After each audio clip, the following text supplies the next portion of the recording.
বিষয়া বিনিবর্তন্তে নিরাহারস্য দেহিনাম রসবর্জং রস উপস্য পরং দৃष्ट्वा নিবর্ততে যত তহপি কন্তে পুরুষস্য বিবস্থিত ইন্দ্রিয়াণি প্রমাতিনি হরন্তি প্রসবং মন।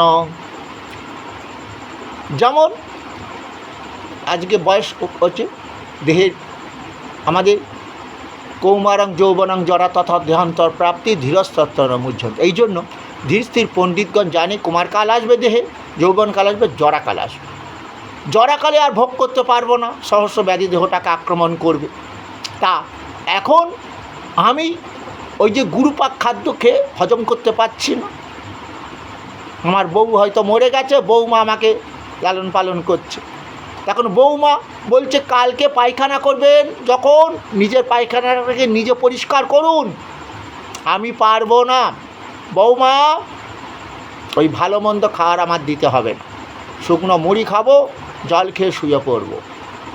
কিন্তু তার ভোগ করার ইচ্ছা রয়েছে, এত সহজে সে কিন্তু ওই যে ভালো মন্দ যে সারা জীবন খেয়ে এসেছে, কখনো সে ভেবেছে কি এটা আমার চিরদিন ভোগ করা হবে না?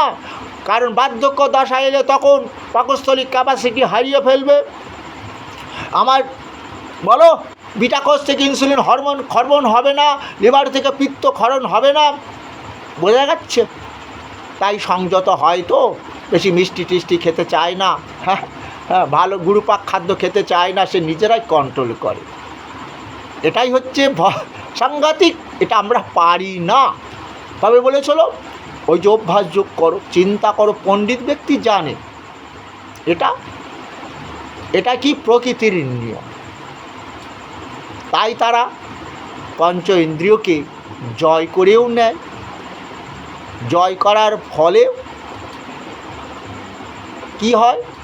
জ্ঞানী ব্যক্তি হয়, স্থিতপ্রজ্ঞ, তারা মহান জ্ঞান লাভ করে। সেই জন্য কি করছে বলছে ভগবান, এ কন্তেয় যত্নশীল বিবেকী পুরুষের মনকে প্রমার্থী ইন্দ্রিয়গণ বলপূর্বক কিন্তু হরণ করে।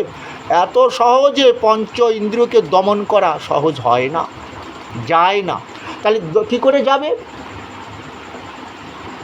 ধায়ত বিষায়ন পুঙ্গস্বা সঙ্গস্তে সপর্যু পজায়তে সংঘা সঞ্জয়তে কামক কামাত করে বিজয়তে। সেই জন্য বিষয় কি হয় জানো? হ্যাঁ, অর্থাৎ বিষয় চিন্তা করিতে করিতে পুরুষের সঙ্গ লাভের বাসনা জন্মায়, সঙ্গ থেকে কাম জন্মায়, কাম থেকে ক্রোধের জন্ম হয়। এবং কি হবে? এটা মনে রাখতে হবে, এই পঞ্চ ইন্দ্রিয়কে আমাদের সংসার জীবনে জয় করতে গেলে কি করতে হয় জানো? মুসলমান ভাইরা কোরআন পড়ো, খ্রিস্টান ভাইরা বাইবেল পড়ো, হিন্দু ভাইরা গীতা পড়ো, হরিনাম করো। মুসলমান ভাইরা ওই যে ঠিক সময় মতো, তোমরা হয়তো কোনো মসজিদ দেখতে পাচ্ছ না, ওখানেই বসে যেখানে যে কর্ম করছো ওখানেই বসেই তোমরা আল্লাহু আকবার আল্লাহ বলো। যেমন আমাদেরও বলেছে মহাপ্রভু, রাত্রদিন নাম লয় খাইতে শুইতে, খেতে খেতে শুতে শুতে, যেখানে যে অবস্থায় থাকো তোমরা বদনে কি বলবে বলো? হরে কৃষ্ণ কৃষ্ণ কৃষ্ণ হরে হরে, হরে রাম রাম রাম হরে হরে।